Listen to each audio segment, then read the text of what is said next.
नाजरीन अस्सलाम वालेकुम। IND टुडे न्यूज में आपका खैर मकदम करते हैं। आइए देखते हैं ये तफसीलात। रियासत तेलंगाना की हज कमेटी के नए चेयरमैन मोहम्मद मसीहुल्लाह खान ने आज मीडिया के जरिए खबर दी है कि हज 2018 की कार्रवाइयों का आगाज 17 फरवरी 2018 से शुरू किया जा रहा है। इस सिलसिले का पहला तरबियती हज कैंप शहर के हाईटेक फंक्शन हॉल में रखा गया है। तमाम आजमीन हज उस कैंप में शरीक होकर उससे इस्तेफादा हासिल कर सकते हैं। फरवरी 12 इतवार हाईटेक गार्डन फंक्शन हॉल जो कि मलकपेट में है, सुबह 10:30 बजे से शुरू है वो।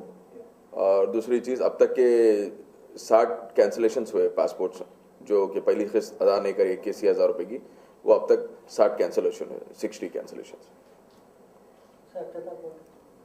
महमूद अली साहब डिप्टी CM साहब करेंगे इसका 18 फरवरी के दिन।